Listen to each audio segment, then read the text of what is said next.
Momentos de pánico, terror, incertidumbre vivieron los ciudadanos del país en medio de las protestas del año 2019 y 2021. En este capítulo del programa Entre el orden y el caos vamos a hablar del conflicto existente entre la primera línea y el ESMAD. Para ondear un poco más en esto es necesario saber de historia y necesitamos saber el origen de cada grupo. En el caso del ESMAD, es un grupo policial militar creado en 1999 por el presidente Pastrana, el cual busca controlar a la población que se está manifestando, está en protestas o que está creando motines en la cárcel por medio del uso de armas no letales.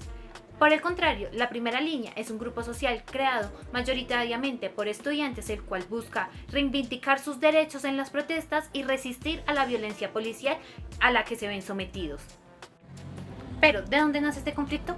Nos tenemos que remontar a mediados del año 2019, en medio de las protestas en contra del gobierno del presidente Iván Duque, en donde la comunidad estudiantil, feminista, centrales obreras y exguerrilleros decidieron unirse en contra de las decisiones que estaba tomando este gobierno, como la reforma pensional y la reforma al trabajo. En estas manifestaciones surgieron conflictos por la brutalidad policial que llegó hasta el asesinato de un joven, lo cual propició a la creación de la primera línea remontada en el país, que es Escudos Azules, la cual es un grupo que buscaba propiciar los derechos humanos, dar a conocer a la ciudadanía la brutalidad a la que se estaban viendo sometidos. Y a pesar de los desacuerdos, la violencia policial, se lograron llegar a acuerdos permitiendo así cesar las manifestaciones. Sin embargo, este malestar se mantuvo y el desacuerdo se mantuvo, y fue en el 2021 que nuevamente se convocó un paro nacional, siendo este de los más grandes que han habido en el país y siendo también rodeado de mucha violencia policial, dejando saldos de civiles heridos, policías heridos, desaparecidos y muertos. Estas protestas permitieron que la primera línea se organizara y se crearan subgrupos dependiendo de la localidad, en el caso de Bogotá, evidenciándose primeras líneas de calle 80 en las manifestaciones que se hacían allá, o primeras líneas en el Portal Américas, también llamado Portal Resistencia. Estas primeras líneas de cada localidad luchaban por los derechos de los manifestantes, organizándose ya fueran para primeros auxilios, prensa y lograr llevar la manifestación de la manera más pacífica posible. La manifestación política de este grupo fue fuerte debido a que en el gobierno distrital participaron en mesas de diálogo buscando solucionar los conflictos en los que estaban, pero también estos evidenciaban no solamente los problemas por los que se estaban manifestando en el paro nacional, sino problemas que han tenido sus comunidades y sus localidades con el pasar de los años, que nunca han sido solucionadas. Sin embargo, esta lucha se vio enmascarada por los hechos violentos en los que se veían envueltos con la policía, con el ESMAD, en donde, si bien se mencionaban que eran infiltrados los que propiciaban estos encuentros violentos, esto permitió que su lucha se viera enmascarada y que no fuera tomada en serio. Las protestas del paro nacional fueron protestas que, si bien eran pacíficas, con el pasar del tiempo se tornaban violentas, permitiendo así una percepción totalmente alterada de lo que era la protesta social y de la lucha que se tenía de esta, logrando así que se polarizaran los medios, mostrando unos como la primera línea siendo los violentos, los que ocasionaban el caos, y otros mostrando el ESMAD como una fuerza violenta que utilizaba el poder que tenía para someter a aquellos ciudadanos que estaban luchando por sus derechos. Esto dejándonos demuestra que la emoción intermediaba todo, que permitía hacer comentarios bastante fuertes como de que eran violentos o asesinos. Pero bueno, para ya dejar de lado el tema de la percepción social, vamos a iniciar con la categorización social. Esto es importante porque nos permite dejar de ver las cosas como individual para que sea mucho más fácil el proceso cognitivo. Entonces, en el tema de los grupos sociales, lo que hacemos es unir todas las características que se tiene y esa es la categoría que le damos. Entonces, en el caso de la primera línea, la categoría que se le puede dar que son jóvenes, estudiantes, de ideología de izquierda mayoritariamente, y esto nos va a permitir saber si el grupo es afín o no a nosotros. Igualmente pasa con el ESMAD. Profesionales, policías, usualmente se cree que son de ideología de derecha y que usan uniforme para reconocerse entre los demás. Entonces, estas categorías que nosotros les damos van a ir ligadas a nuestra emoción y van a ir ligadas también a lo que vemos afín, a lo que nos gusta y a los que no. Entonces, por eso mismo es posible ver personas que son afines al grupo policial y personas que son afines al grupo social. Pero de esto nos va a hablar más adelante mi compañera. Claro que sí, Silena. Y es que esto que nos acabas de mencionar nos ayuda a comprender aún un poco más que el proceso de categorización social es fundamental para la formación de identidades grupales y las dinámicas de interacción que existen entre los miembros del grupo. A su vez nos ayuda a simplificar un poco la complejidad social en la que vivimos, entendiendo a las personas como parte de un grupo o del contrario diferente a lo que los identifica, que es también lo que nos mencionaba sobre el endogrupo y el exogrupo. Digamos que como tal, en contexto de la tensión originada dentro de la primera línea, como el SMAT, en Colombia se presenta como dicotomía, el protestantes versus la fuerza pública, siendo ambos grupos vistos como un opuesto, ya sea en objetivos, valores e incluso intereses, lo que va a reforzar la separación y va a crear aún cada vez más mayores tensiones. Digamos que como tal, creo que es importante en este punto que entendamos un poco esas características que los identifican como miembros, ya sea del SMAT o de la primera línea. Para eso, nosotros quisimos traer un poco el relato de dos miembros, uno del SMAT y otro de la primera línea, de forma anónima, para que nos cuente acerca de eso que los identifica, a eso que constituye sus valores, objetivos, intereses dentro de estos grupos. Nuestra lucha está asociada con la defensa de los derechos humanos, la libertad de expresión y la dignidad de los sectores más vulnerables. Practicamos el compañerismo, la lucha es colectiva, el cuidado entre nosotros es esencial. Nuestra organización y comunicación es horizontal, con estructuras autónomas que no dependen de liderazgos formales ni partidos políticos. Somos los portadores de una nueva conciencia social que busca desafiar las estructuras de poder y promover la transformación. Buenos días, soy miembro del Escuadrón Móvil Antidisturbios, más conocido por la población civil como el SMAT. Nosotros nos identificamos como garantes del orden público y la seguridad ciudadana. Nuestra misión principal va a ser el control de disturbios y manifestaciones que pueden poner en riesgo la paz social y el bienestar de la población. También, como Fuerza de Seguridad del Estado, nos percibimos como un brazo ejecutor de la autoridad estatal. Nuestro rol es defender el imperio de la ley, lo que incluye dispersar manifestaciones no autorizadas o que deriven en disturbios, proteger de bienes ya sean públicos o privados y asegurar que los derechos de los demás ciudadanos no sean vulnerados. Dentro de nuestra formación, poseemos una estructura jerárquica que va a ser clave para nuestro funcionamiento, ya que la obediencia a la cadena de mando es crucial y central para la ejecución de nuestras funciones. Operamos bajo estrictas normas de disciplina y obediencia a la jerarquía, es decir, a nuestros superiores. Debemos seguir órdenes y actuar en conjunto, reforzando también el sentido de unidad grupal. Algo que es muy controversial dentro de la sociedad es el uso de la fuerza. Para nosotros está inscrito en nuestra identidad. Nuestro trabajo requiere intervenir en situaciones de alta tensión. Sin embargo, dentro de nuestra formación como miembros del SMAT, se nos va a enfatizar la fuerza proporcional y el uso de herramientas de disuasión no letal como gases lacrimógenos, bastones y escudos, en lugar de armas de fuego. Por último, quiero decir que nosotros como miembros tenemos sentido de deber y misión.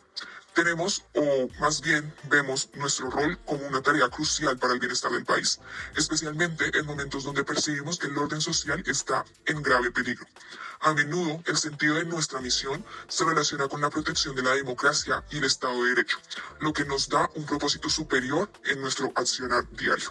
Muchas gracias al miembro de la primera línea y al miembro del SMAT por su enriquecedor relato. Como dije en un principio, es muy importante conocer aquellas características que los identifican como grupo y cómo ellos se posicionan dentro de la sociedad. Sin embargo, ahora es importante hablar de un suceso que trae consigo la categorización dicotómica. Y es que esto va a llevar a ciertas consecuencias.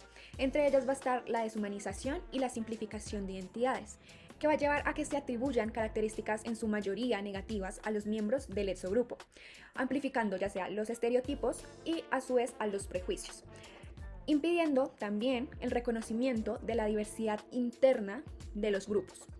Y es acá donde vamos a traer algunos pantallazos de algunas redes sociales que nos encontramos en donde podemos evidenciar aquellas creencias, estereotipos que tienen personas del común acerca ya sea del SMAT o de la primera línea.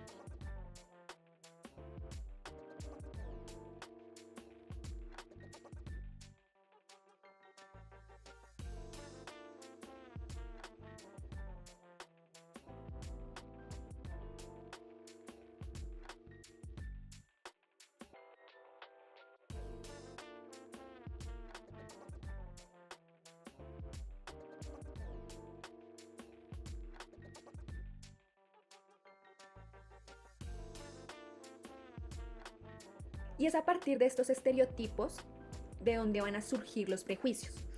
Es esas asociaciones de características, como lo mencionaba anteriormente, más que todo negativas, a un grupo basado en la percepción sobre ciertos rasgos de personalidad, como también de los comportamientos que allí se van a presentar. A través de esto se pasa de la creencia, el estereotipo, a un tema más emocional que va a terminar involucrando incluso discursos de odio ya formados como un prejuicio. Y es acá cuando se empiezan las actitudes hostiles hacia una persona que pertenece a mi exogrupo por el simple hecho de pertenecer. Es decir, que se le van a empezar a presumir las mismas cualidades negativas a ese sujeto que al grupo en general. Digamos que lo anterior nos va a llevar a que los prejuicios pueden alimentar aún más el conflicto que existe entre el SMAT y la primera línea. Si cada grupo se empieza a ver, o bueno, se sigue viendo o va evolucionando, el verse, observarse como una amenaza, es más probable que a pesar de sus principios las interacciones se tornen mucho más violentas, que pueden resultar en un aumento de los enfrentamientos durante la intervención del SMAT en las manifestaciones, poniendo en riesgo la seguridad de los involucrados. En un principio, la estigmatización de la primera línea como vándalos o delincuentes implica una marginación social. Los va a excluir de ciertos espacios de participación política y social, ya que su imagen en los medios y opinión pública tiende a resaltar mucho los actos violentos o de confrontación, afectando también las oportunidades laborales y de seguridad personal, ya que van a ser identificados como enemigos de la autoridad. Por otro lado, vemos que en lo que acontece a los miembros del SMAT como agentes represores y violentos, también va a impactar a sus miembros.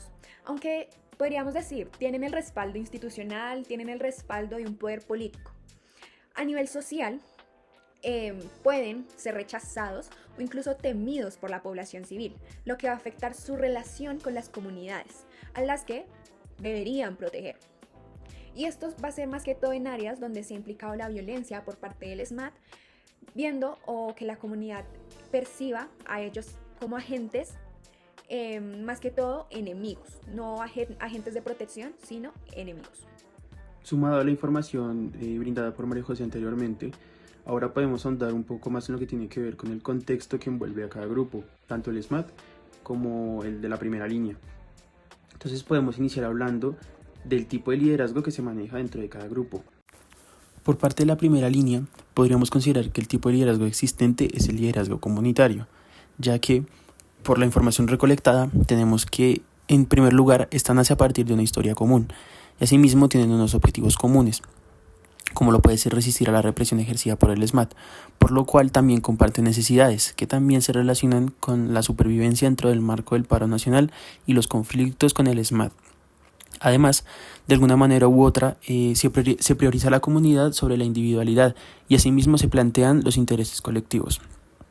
Es importante resaltar también el componente afectivo. Este está muy presente a través de, por ejemplo, el sentido de pertenencia que pueden tener por su propio país, en este caso Colombia, o incluso por los manifestantes que han sido asesinados previamente, ya que es a partir de este mismo afecto que la primera línea se moviliza en el proceso de cumplir sus objetivos. Es muy valioso en cuanto a la generación de información para la comunidad en general y la generación de cierto compromiso con la comunidad al ser un fenómeno que depende de la participación de la misma comunidad que compone el grupo. Y por último, tenemos que es de carácter político, ya que busca el bienestar colectivo, en este caso de los manifestantes que pertenecen al paro nacional. Y bueno, a partir de toda la información expuesta, me gustaría ahora ahondar un poco en lo que tiene que ver con los beneficios que se obtienen en los participantes al pertenecer en ciertos grupos. En este caso tenemos tanto al SMAT como a la primera línea. Entonces, por parte del SMAT tenemos que se genera una identidad social, ya que los pertenecientes al escuadrón móvil antidisturbios pueden adoptar comportamientos propios del grupo, como por ejemplo acatar órdenes del director de la policía. Ahora, hablando por parte de la primera línea, tenemos los siguientes beneficios, los cuales son, en primer lugar, pertenecer a un grupo genera la percepción de supervivencia en sus miembros. Entonces, ya que este mismo es uno de los fines del grupo en sí, generar percepción de seguridad y supervivencia para los manifestantes en este caso, teniendo en cuenta el contexto de protesta en contra del Estado y asimismo el conflicto con el SMAT. Otro beneficio es que pertenecer a este grupo o pertenecer a los grupos genera una identidad social, al igual que con el SMAT, ya que los pertenecientes a la primera línea adoptan comportamientos y formas de pensar que son similares entre sus pertenecientes, lo cual se relaciona con el hecho de poder protestar y que sea tomada en cuenta la voz del pueblo en las decisiones del Estado. Y por último, podemos tener en cuenta que se genera una autoestima positiva y asimismo un apoyo social entre los miembros del grupo por los mismos motivos mencionados anteriormente, la decisión de hacer valer la voz del pueblo ante el Estado. Y ahora, para finalizar este segmento que tiene que ver con la ampliación del contexto que rodea a los grupos como son el SMAD y la primera línea, tenemos la explicación de las relaciones de poder que se da entre el líder y el grupo. Entonces podemos iniciar con el SMAD, en el cual se puede decir que la relación de poder entre el líder y el grupo es un poder legítimo. ¿Por qué? Porque este poder se basa en la posición formal que ocupa el líder dentro de una organización o sistema social. En este caso, un ejemplo puede ser el jefe de la policía como tal, comandando el SMAD. En esta relación de poder, los seguidores, o en este caso los soldados, obedecen al líder porque reconocen su autoridad formal y su derecho a dar órdenes. Por otro lado, la relación de poder existente entre el líder y el grupo en la primera línea, reconocemos que se podría dividir en dos: poder de experto y poder legítimo. ¿Por qué? Porque respecto al poder legítimo, este es un poder que, como ya expliqué anteriormente, es una posición formal que ocupa un líder dentro de la organización o sistema social. Entonces, en la primera línea se podría presentar, ya que al establecer un líder formal, se agilizan procesos de cualquier tipo que se relacionen con la organización y con el actuar del grupo. Y asimismo, dando fin a este segmento. A continuación, planteamos un ejercicio interesante, lo cual tiene que ver con el conflicto existente entre estos dos grupos. Bueno, y es que después de evidenciar el origen y todas las tensiones que hay entre ambos grupos a lo largo del video, nos queda ahora mencionar de qué manera podemos minimizar las tensiones entre ambos grupos. Y es que esto ya se ha venido planteando más que todo a través de la resolución 1091 de 2023, que estableció el procedimiento de actuación de la nueva Unidad de Diálogo y Mantenimiento del Orden, UNMO, que reemplazaría al Escuadrón Móvil Antidisturbios, que es lo que conocemos como el SMAD. A pesar de que la novedad que resalta la policía en esta resolución, que tiene que ver con la constitución de equipos de diálogo al interior de las unidades de intervención y atención dedicados a la mediación para la resolución de conflictos, articulándose con los equipos de diálogo y mediación de las demás entidades con el Ministerio Público, esto no sucedió del todo. Desde un inicio podemos evidenciar inconvenientes. Digamos que la nueva reglamentación para la atención policial de manifestaciones recibe observaciones previas de la sociedad civil en una convocatoria que, además de ser limitada en número muy reducido de actores, no propició una discusión completa y de fondo sobre aspectos sensibles de la resolución para poder llegar a consensos que recogieran las experiencias ya sea de organizaciones sociales como de las víctimas de violencia policial, como lo vemos en este caso los miembros de la primera línea. La participación se restringió a la presentación por escrito de unos comentarios que en su mayoría no fueron considerados en la construcción de la norma final.